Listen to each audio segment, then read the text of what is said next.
mute. And what we're going to be doing today in this Q&A is first a short, about 7-8 minute presentation that I'm going to take you through that should actually probably answer a lot of the logistical questions and kind of the foundational questions of the Buena Vida, what happens at a retreat, a little bit about mushrooms, kind of how we take care of you, the safety pieces, the workshops, what are our kind of guiding principles and our foundations of what's going to be happening at the retreat. And then as well, after that, that probably may answer a few things you already have going on in your mind about the retreats in general. And then we're going to open it up to a Q&A. So that will be either through just chat, that you can pop your questions into the chat whenever you have them, or we can also have raising hands. We only have a few people here today, so we're going to be able to get to all of your questions. And my encouragement for you is actually to what happens sometimes when we're considering doing something like this, which can be potentially life-altering, it can be potentially ground shaking and something brand new, is that we tend to ask a lot of surface questions. So it's like, which airport do I fly into? And who's going to pick me up from the airport? And what kind of food is there? And those are great questions, but all of those can be answered either on our frequently asked questions. Shandy can send you an email. So a great framework to invite you into are actually the deeper questions, right? Like, is this even going to work for me? Or, what if I have too much? I've on certain medications and I'm afraid to go off of them, or, the questions that are more personal are really the great ones that we can kind of guide you through, of what might be standing in your way, or what might be something where it's like, yeah, I want to do that, but I don't know about this, or I'm a little bit afraid about that. So that is where we shall begin. So one of the biggest things that I have learned, it's January 20th will be 5 years of the Buena Vida, if you can believe it. And in the psychedelic space, 5 years feels like 500 years, because so much happens in every ceremony, so much happens in each retreat. But one of the biggest changes that we have made drastically from 2019 until now is that we focus so much more on somatics. And that means the intelligence of the body. We spend most of our time as Westerners in our mind, 99.9%. We value our intellect as the only way of receiving and giving knowledge. And I'm sure some of you have practices, whether that's going for a run, yoga, taking a deep breath, where you're getting in touch with your different types of awarenesses, your somatic awarenesses, your heart, your intuition, your breath, your body. And a good coach of mine likes to say that the body is the subconscious expressed. So we can get so much information from the body about, especially when we're going to these deep places of, why do I do this? And why do I have this habit? And, why is my relationship like this? Instead of just thinking about it forever and trying to dig through the brain, it really, many times the answer is in the body. And it's amazing how quickly we can change our state in the body as well. So to begin this process, what I'm going to ask us to do today is we're going to experience a very quick change of state using our breath. And if you have anything going on, if you have any distractions or your phone or anything, just leave that behind for the next 90 seconds. And I invite you to go ahead and close your eyes down. Obviously, if you're driving, if you're not safe, don't close your eyes. But if you're in a solid place in your home or your office, go ahead and close your eyes down. And begin to notice how the simple act of closing your eyes, it does something. It's a pretty big signal that nothing outside of us is important right now. We're not doing that energy exchange with our vision, and we're beginning to open up and feel what is happening right now in our body. So I just invite you to breathe normally, feel your feet on the ground, or maybe your butt on the couch or on the chair. Kind of feel the lowest part of you right now. Feel the ground that is solid, the chair that is solid. You're supported, you're sturdy.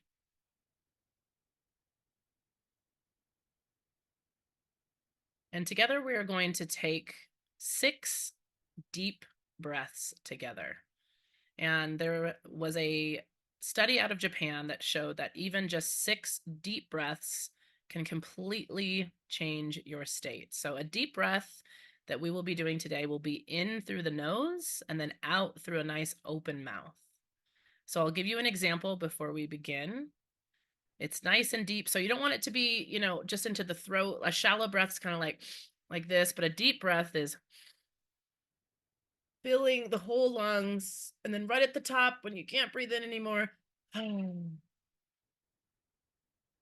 on the exhale, all the way out, all the way until there's no breath. And then you begin again.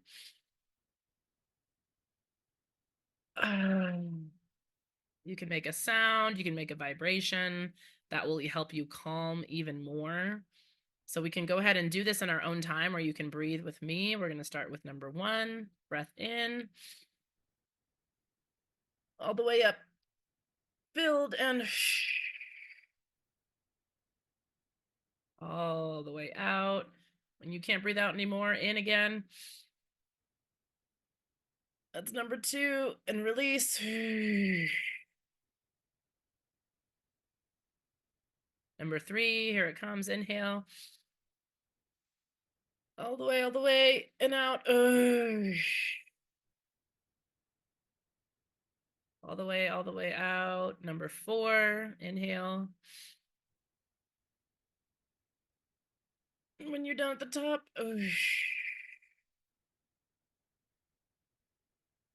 make this one the biggest breath of your day, the most big, huge inhale you possibly can. All your energy, and release.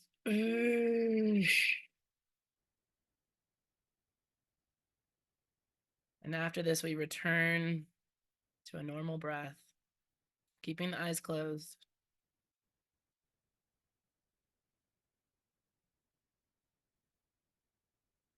And notice if anything in your awareness has changed.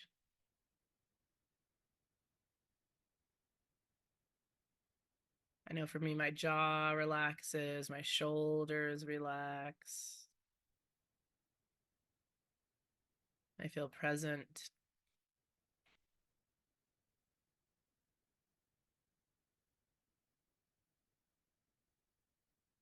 And when you're ready, we can come back. We can open our eyes.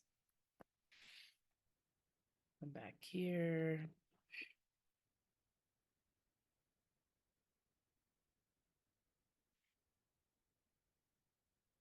Incredible. If you would like, I can send you the results of that study. It is incredible. It's what those 6 little breaths can do. It's 30, 45 seconds. And a big part of the workshops, a big part of what we kind of train you to have some tools in your tool belt before you go into these mushroom ceremonies is really being in tune with your breath, because your breath can get you through anything. Those of you that are mothers know that, right? That you're training your breath, deep breaths, like moving a body throughout your body. So thank you for doing that with me. I'm going to jump right in here to our... Oh, Shandy, you have to allow me, unfortunately, to do my screen share, or you can make me host again. Hold on just one second. Let's see.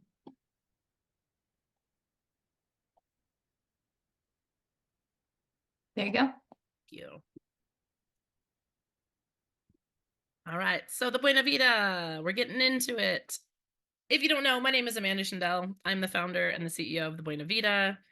My really, really long story short can be traced back to about 10 years ago when I was living in New York City as a very depressed, anxious, frustrated, angry person. Didn't have much direction in my life, and somehow I found ayahuasca, or ayahuasca found me.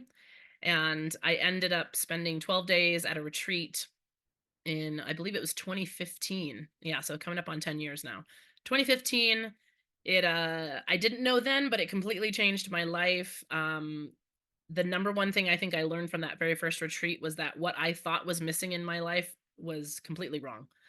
Um, what I was actually missing in my life was community, vulnerability, sharing, being witnessed, being seen, connecting with ritual and ceremony and nature and music. It was a complete eye opener and has led me in 2019. I kind of split off from working and hosting retreats in Ecuador and began the Buena Vida as we know it today. So let's go through here. We're going to start with our 6-week program. So if you've begun to look at a few other retreats, you might see, and I hope that you see that anything you go to like this, anything with psychedelics needs to have a preparation and integration. That's extremely important. I did not have this at my retreat. I just kind of showed up and had a little, like a one little email, and then there was no integration. And not having integration after these big experiences left me feeling really frazzled. It left me feeling like I didn't have anyone to count on. I wasn't sure what to do with the changes or the information I had received. So in the 6-week program, what will happen is that we have two important things. Our 7-day online prep course, that is going to be something you can do in your own time. It can be done. Some people sign up really quickly, so they do it in 3 days. Some do it over the course of a month. And this will start to introduce you to what are the mushrooms? What are they going to be doing in your brain and your body? How do you set an intention? What's the difference between an intention and a goal? Because those are very different. What is your light side and your shadow side? For those of you that are familiar with your light and your shadow, which is mainly begun by Carl Jung. Our light side is our conscious projection that we put out into the world, and our shadow are things that we can't always see about ourselves. It's not our bad or our dark side, but rather pieces of us that we either have removed and said, well, I don't want any part of that. I don't want any part of my anger, my grief. Like that's behind me. That's my shadow. And beginning to bring that into the light. The shadow is also the subconscious, and mushrooms work very much with the subconscious. So that can be part of the experience. So as you're going through that prep course, many people tell us like, oh, all these things that I hadn't really been thinking of came to the surface. Ooh, I thought my intention was this, but actually it kind of changed. So this will really get your wheels turning so that once you get to the retreat, you're like, okay, I'm still a little bit nervous, but I think I'm ready. I think I've got it. We'll also have a group call together with the leaders that will be similar to this, a Zoom experience where it's really just some questions, how everyone's feeling, get to know some of the other guests that are going to be going through this with you. And then once you arrive to the in-person retreat, our 5-day experiences, which we're really leaning more heavy into these 5-day experiences with the 2 ceremonies. The main reason is that 3 ceremonies in 6 days is a lot. It's very intense. So we're actually going to be moving those to more like an intensive, whereas 2 is still a lot. If you ask anyone in the world who's had experience with psilocybin, if they would want it after a big journey, they would want to do one the next day, they would be like, no, that's wild. So trust that the 5-day and two ceremony experiences are still very profound. The soundscape musical experience is something that you'll just have to experience for yourself, but me and the other leaders have really found over the years the best way to hold the container so that each individual person can go very deep within is through the use of music, sound, some silence, some sound bowls, and we are really intuitive as to what each ceremony needs in order for each person to kind of go on their journey. So I like to say, I'm not guiding you while you're in your journey. I'm not telling you where to go. I'm not asking you questions. The music is more of the holder and the guidance, if you will. And there's some just little pieces here, our somatic workshops, some private beaches, our chef prepared cuisine. People rant and not rant, they rave about the food. Our food is really fantastic, supportive. We really focus on like low sugar and no seed oils, and you can have vegan, vegetarian, or we have meat and shrimp and fish. Everyone and every diet is included. We also go on a group trip together, whether that's whale watching or going to Sayulita to go shopping. There's definitely a celebration day where it's like, woo, we went through that. We're going to go see some things in Mexico together.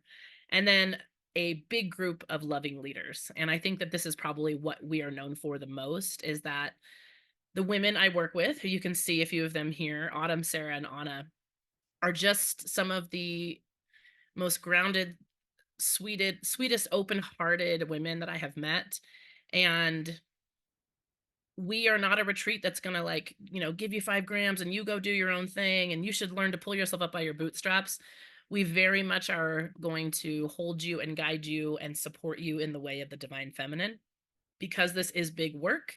And we believe that, now I've worked with easily over 1,000 people with psychedelics, and I find that the number one lesson that anyone gets in psychedelics is you need to be easier on yourself.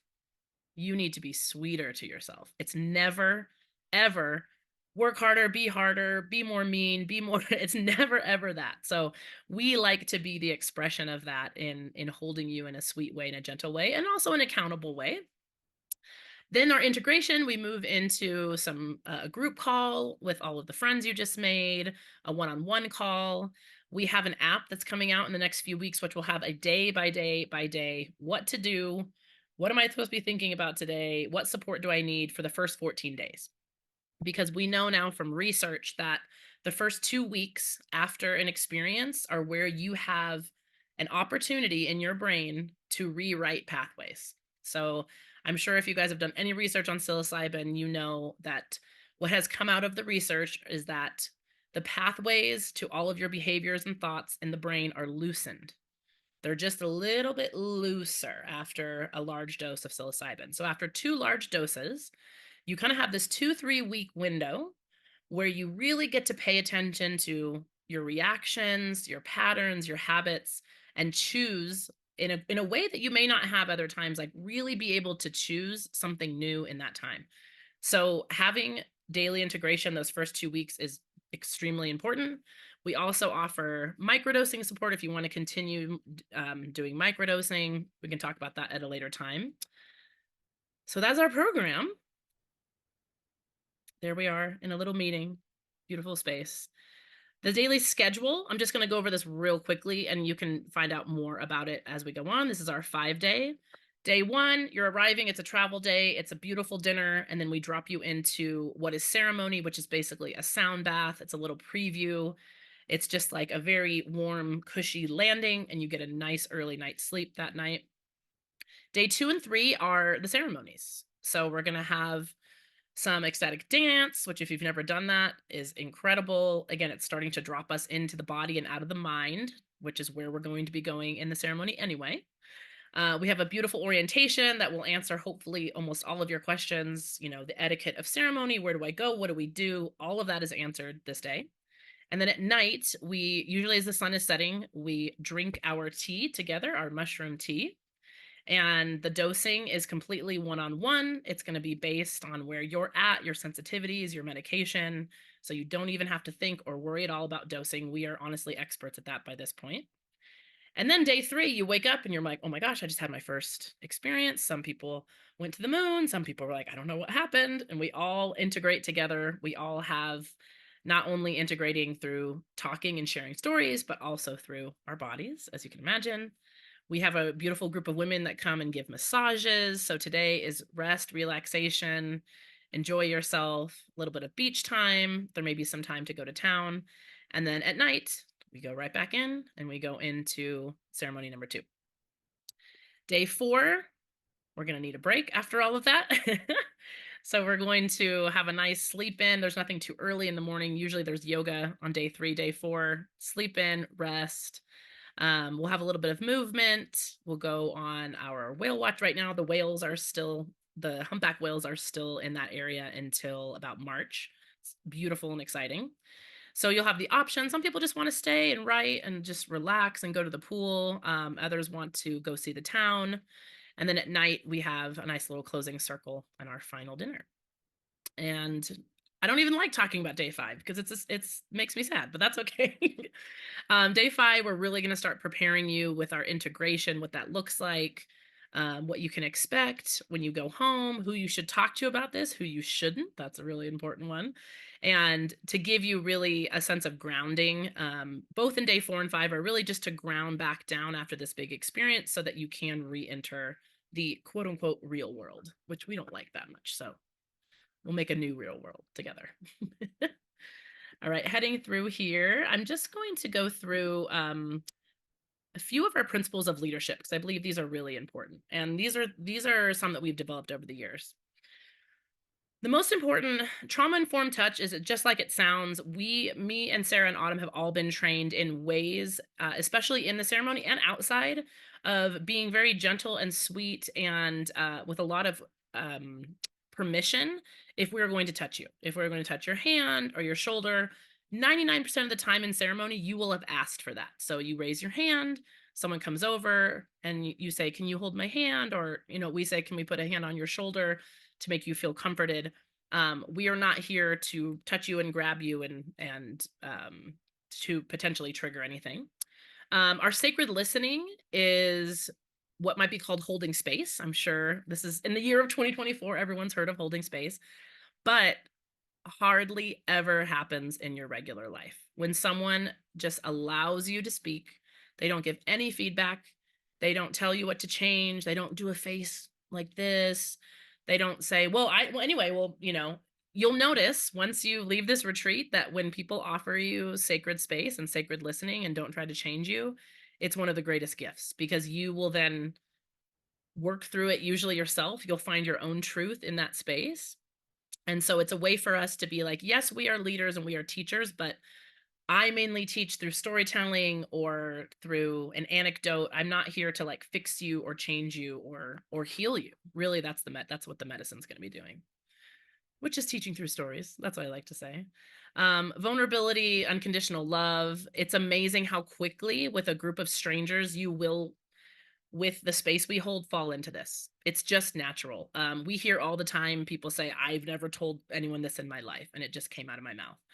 It can be easier to be vulnerable with strangers, right? There's not a lot on the line. They don't know a big history about you. So this honesty and unconditional love that we give each other, where it's just like, you know what? Someday you might wake up and be like, "I'm really disappointed in that ceremony. I'm really pissed off. I don't like this at all." And to have a group of people who are like, "Okay, that's all right."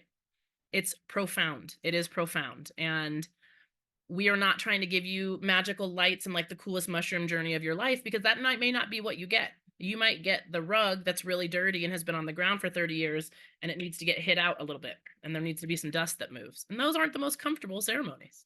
So we're here for all of it. We are not a medical retreat. We are not a diagnosis retreat. We do not, in fact, we may go over that in your medical screening, but we do not relate to you or speak to you in the way of like, well, this is your anxiety and this is your chronic depression and this is your, like, this is a week to actually maybe let that go for one moment. Again, medical screening, that's one thing for you to let us know your state, but when we're here, perhaps 10, 15 years ago you were diagnosed by one doctor with a certain diagnosis and you've been carrying that ever since. And just for a week, you want to be like, maybe that's just something I experienced. Then it's not actually who I am.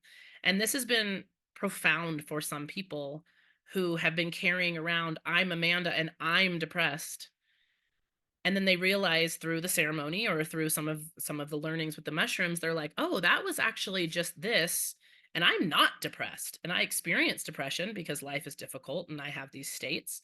But it can really give you some space if you feel bogged down by all the things you are. "I am anxious, I am this, I am that," to just give it a few days and like maybe something new can come through. Real quickly, this is our beautiful location. It's called Casa Itzimara in Sayulita. It's on the top of the jungle. So you have jungle views, you have ocean views, a nice huge saltwater pool. It's absolutely beautiful. I'm just going to go real quickly. We're almost finishing up here. Touching on some safety. The biggest pieces of safety are going to be our private locations. We take privacy very, very seriously. No other random guests around, no other people in the vicinity, so that you can feel like you're in your own sanctuary. We have a ratio of 1 to 4, meaning that we will always have 3 to 5 facilitators at every retreat, as well as a house assistant, as well as many people on the actual property. Because we're in Sayulita, we have a 10-15 minute drive to a 24-hour advanced medical care in Punta de Mita. We also have a nurse on call 24 hours. And to be honest, in 5 years, we've never had to call the nurse. We had someone one time on a hike that like scraped her knee and she had to get one stitch. It had nothing to do with mushrooms. So that's good to know that's there, but it's not something that we really have ever had a problem with. Most likely because of our medical and background screening is very strong.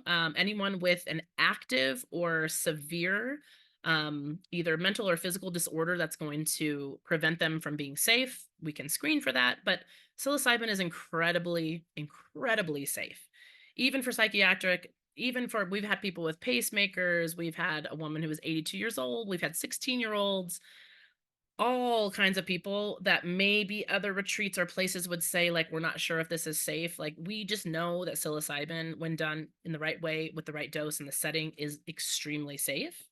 But in that screening, we will let you know if it is or if it isn't. And to be honest, you can ask your doctor, but most doctors go, I have no idea, because they just don't have any information. So if anything, we've talked to probably more people than your doctor, but you can check in with them as well. All right, guys, I'm going to go ahead and close that off, because otherwise you're just going to see pictures of me. Hey, there I am. And go ahead and stop there. Thank you for sitting through that with me. That was the first time we actually just went through and redesigned kind of that PDF in our program. And we will, in a few days, once it's complete, we'll send that out to you so you have a reference of those questions that come up. But now I'm going to hand it over to Charlotte and Tori, and you guys can either just unmute and ask a question. There's only a few of you. What came up for you? What are you considering? What are the biggest questions that you have? Go right ahead.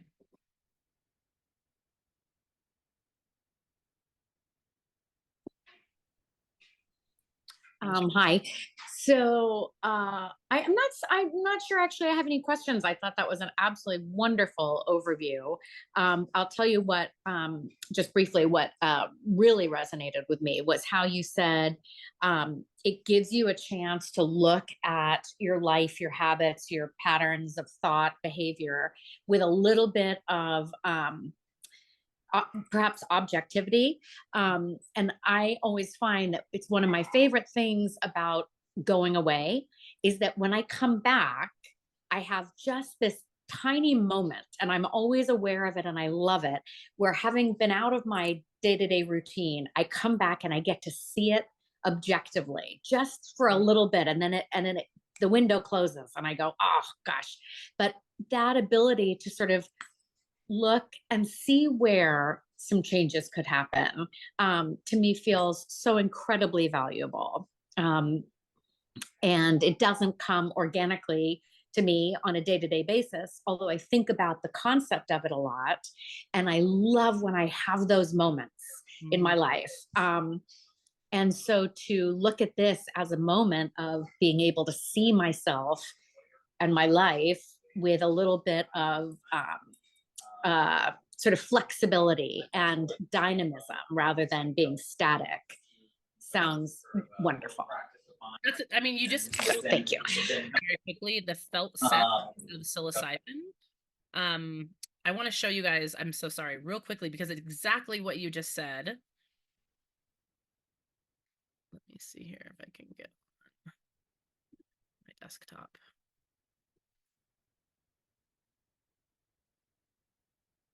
I'm going to show you a really quick image here. Okay, can everyone see this? Okay, this is, don't worry about the details, the most valued and modern theory that we have, specifically, it says psychedelics here, but this is specifically about psilocybin, of what it's doing in the brain. And this is called the anarchic brain theory. It's known by something else as well, but what you see here on the top is you see sensory input, which is everything that comes into your life, all your thoughts and feelings and sensations. And what we usually have are top-down predictions. So those top-down predictions are the way that the brain works. The brain is a prediction-making machine. This is why if you were, for example, harmed as a child, you will seek out relationships that harm you, not because you think it's wonderful, not because it feels terrible, but because your brain is trying to predict something happening. And so our brain, unfortunately, is kind of working against us in certain ways, because it's just like, this is love. Love is when someone hits you, and I'm going to find someone that hits you, and somehow that's going to feel safe to you.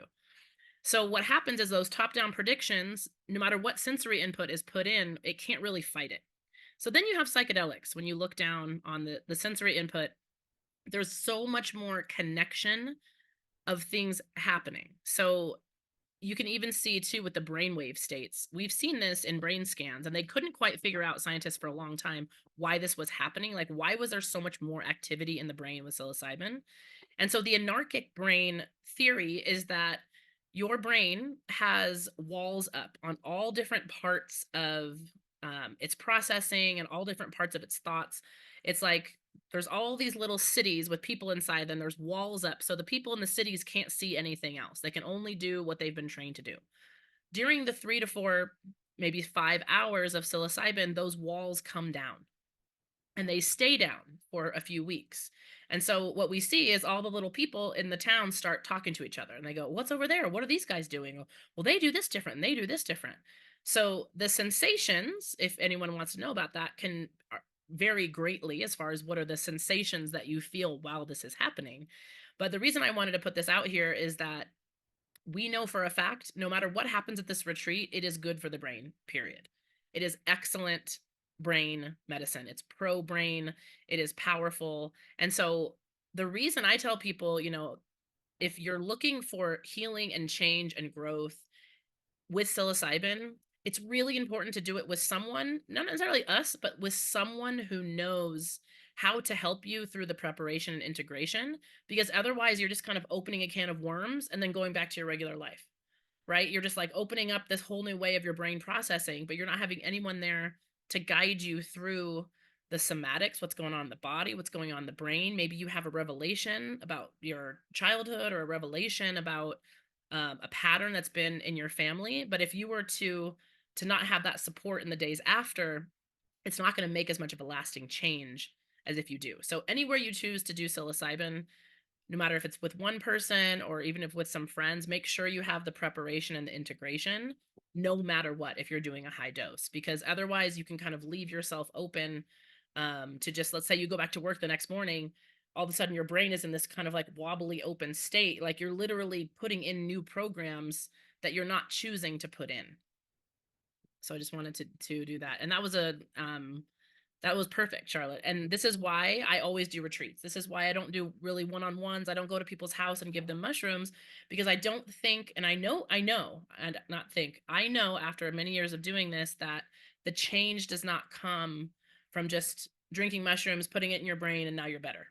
That's what everybody wants, right? That's why there's trillion-dollar fitness industries and health industries, because every human since the beginning of time has been looking for the one pill or the one doctor or the one thing you're going to drink and it's going to make everything better.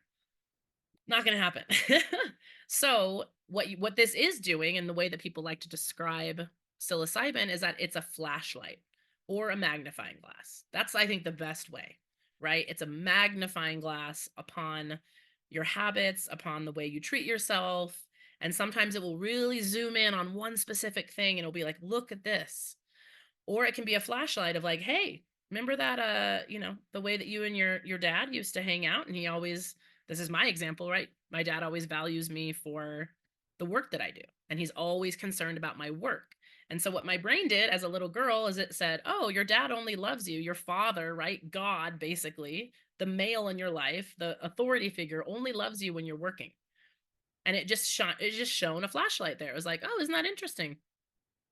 It didn't fix anything. It didn't tell me to stop working. I didn't magically do that. But now I have the awareness and I go, oh, okay. When I'm overworking, when I'm overproducing, when I'm stressing myself out, that's probably because I don't feel loved and I don't feel accepted for who I am and what I've done. Thank you, mushrooms, for showing that little flashlight to me. But now it's up to me to change that, right? And that's integration. That's taking the pieces and being like, all right, I was shown all of these ways, all of these habits, these things that are not serving me. And now it's up to me, not the mushrooms, to actually implement those changes. And that's a life's work. And we'll all be going through that together. Who's next? Tori, do you have some questions? Or Charlotte again, if you have another one.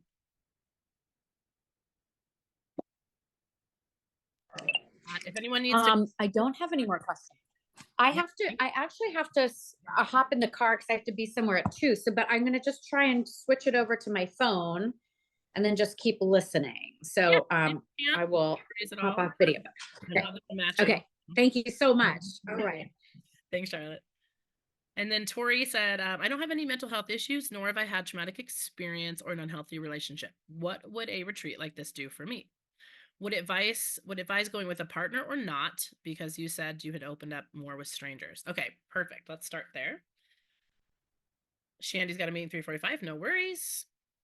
That's interesting. Yes. So I would say that like probably 60 to 70%, Tori, of the people who come are experiencing some sort of what they would consider either a mild, some severe, but mostly a mild mental health issue, whether that's depression, anxiety, losing their spark in life, like stuck. We hear stuck a lot, right? I'm just kind of stuck.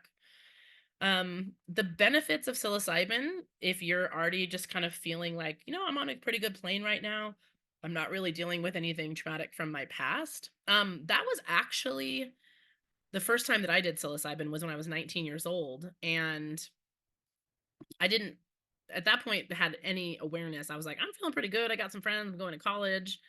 And what psilocybin will do for you, one, it opens up huge amounts of creativity. And so creativity can be a place that it's not just, oh, I'm going to be an artist now, or, oh, I'm going to create something new, but new ways of actually just living your day-to-day life.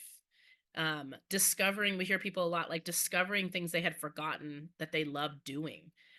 Discovering that they had some like dreams and desires they had kind of forgotten about. And they're like, oh, wait, I kind of forgot that I wanted to do that. So it's almost like this reconnection to, one might call your soul or your spirit or whatever you want to call that, like something that you feel in those really high moments of life at a concert, or, with a beautiful partner, and you feel that inspiration. We really get access to those states. And we also get access to what's controlling 95% of our behavior, which is our subconscious mind. And so the psilocybin, what it's doing is it's like finally allowing that subconscious mind that the prefrontal lobe is usually in control of, and shutting it all off to just be open for a moment. So that can be very mysterious. That's why everyone who comes to the retreats, like there's 12 people, you wake up the next day, there's 12 different stories. And so this filing cabinet, I like to think of the subconscious mind as just a filing cabinet where things get filed, good, bad, and otherwise, just gets stuck back there.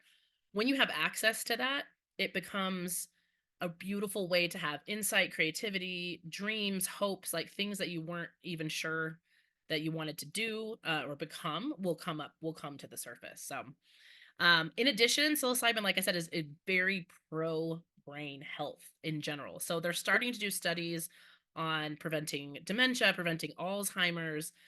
It is a pro brain medicine. So if that's a piece of just general brain health, general memory, decisiveness, intuition, connection, all of the things that our brain does for us, which is a lot, psilocybin is fantastic. And so I think that, 2 to 3 big doses a year is what I would recommend for most individuals, again, with the screening, every year. Like if we had access to this, like to me, having functional mushrooms, which are non-psychedelic, reishi, chaga, lion's mane, the mushrooms I take every day, plus psilocybin, psychedelic mushrooms as a part of just pro brain health.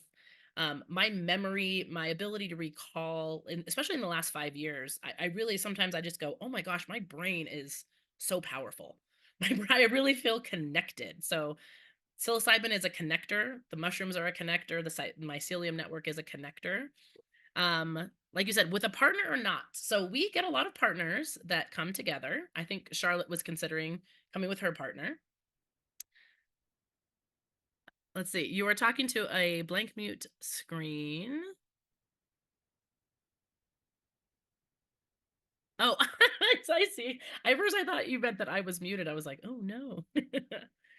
And she said, my brother has early onset Alzheimer's. So that is some research. I would look into the research that Paul Stamets is doing. I can write his name in the chat.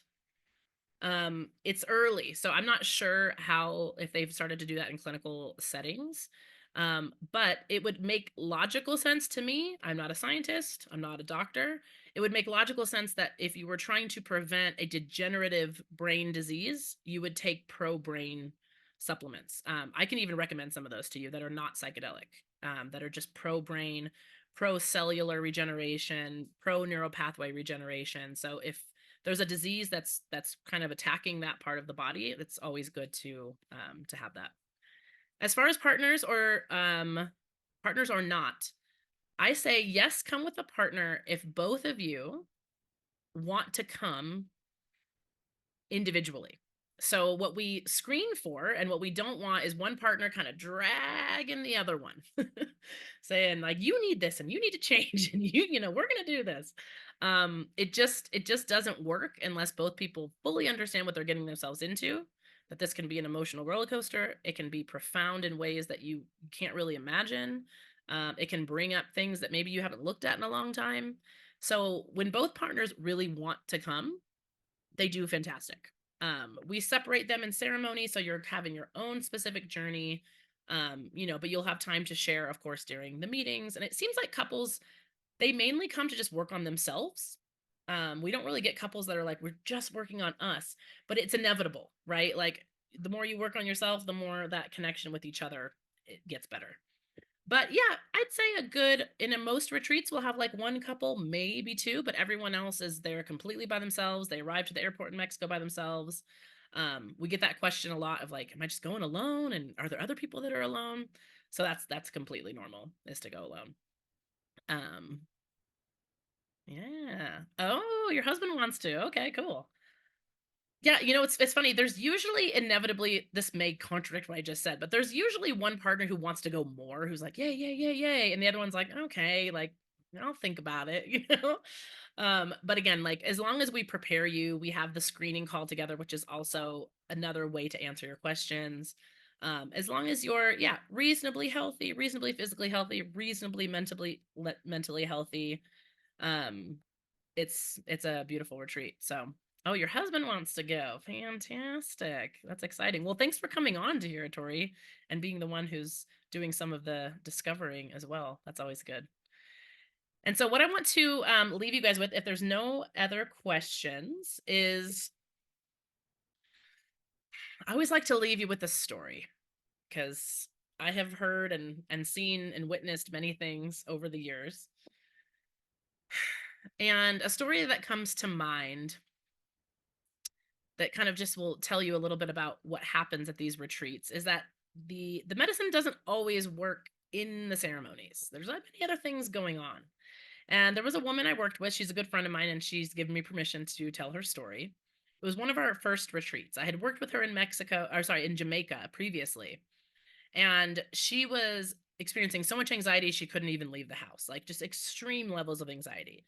It didn't seem to me that the retreat in Jamaica made much of a difference. So when she signed up for my retreat, I was thinking, well, I hope I can help her, because I'm not really sure if this is helping her. She goes through at this retreat, we had 3 ceremonies. She goes through the first 2. There's some little changes. She's feeling okay, but at this point, we were in the jungle in near Tulum. And she keeps going back to her room. And every time she goes to her room, there's these palm fronds that are that she has to move out of the way to get to her door. And she comes one morning before the 3rd ceremony and she says, Amanda, I'm leaving. This isn't for me. I have a hotel booked. I'm just going to go drink margaritas on the beach, and you can't change my mind, and I'm out of here. And so I said, okay, well, we always ask that just right before, if you're going to leave, you're an adult, you can do whatever you want, but I have to talk with you just to make sure you're safe. And also, just let's talk about what's happening. So that morning she was like, I've had it with the jungle. I've had it with these stupid plants in my face every time that I, go to walk to my door. And we said, okay, you've made your decision. We love you. We're here to support you. And, I need to go into the integration meeting with the other guests, and, you can come in and say goodbye, and that will be that. So about 20 minutes later, she's like, I'm gonna go get my suitcase and I'll say goodbye to everybody. She walks into our integration meeting with like a white face, like a ghost. And she sits down and we say, is everything okay?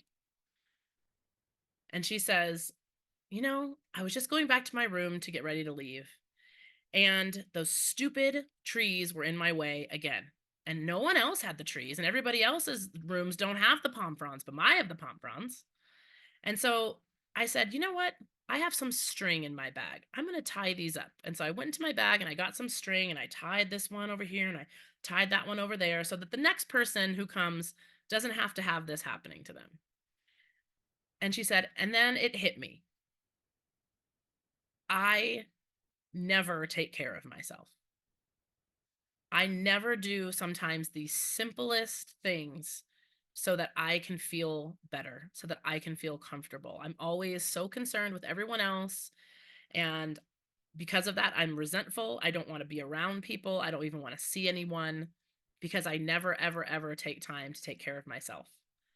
And she's like, Amanda, I'm staying for the third one. And I go, I promise you, if you stay through that time when you want to leave, when your ego is saying, get out of here, like, please just stay the same, you will have a profound journey. And that night she had an extremely, extremely profound journey where she was able to connect to like her inner child and connect to love and connect to her heart, and just explosions of like the most beautiful pieces that you could ever expect from a psychedelic experience.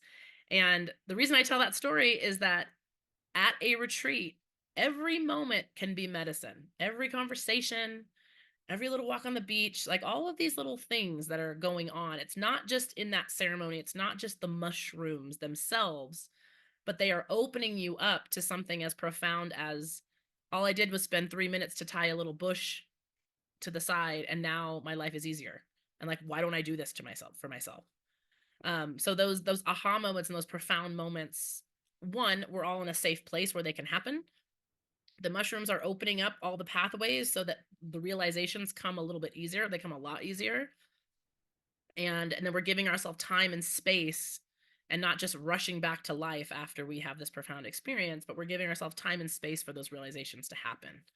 So thank you guys for attending. This has been incredible. I appreciate you all very much. We'll send you a little follow-up in a few days that will have that full PDF that we went over so that you can do your own research. No matter where you go, if you want to do this, please look into the reputation and the safety record of where you're going. Make sure that the people you do it with have been doing this for a long time. Safety, we are more proud. That's the only thing I'm the most proud of is our safety record. This can put you in a very vulnerable state, both physically and mentally. And so the leaders and the people that you work with, just make sure they're qualified, make sure you read a lot of reviews, no matter where you go, because there's a lot of people out there now kind of riding the train of mushroom. Oh, I can do it and I can sit with you and I can lead you through this. And it takes having many, many, many experiences to get to the place where me and the other women I work with are at, where we feel very grounded and confident that we can keep you safe through this, both the ceremony and all the other times, all the other moments in the retreat. And in the next few days, if you just find yourself kind of thinking about this and what could it do and what would my intention be, like, let those things come, because we've noticed, and people tell us this all the time, once you start to make this decision of like, I think I'm going to do this, things start happening, things start moving, patterns start coming up. Like, you'll already become more aware of what might be weaving its way through the story of this retreat if you do decide to come. So enjoy that, and sending you guys lots of love. We're here to answer any question. It's basically me and Shandy, and now it's going to be Paige that will be answering all your emails and questions and anything you guys need. So don't be afraid to reach out.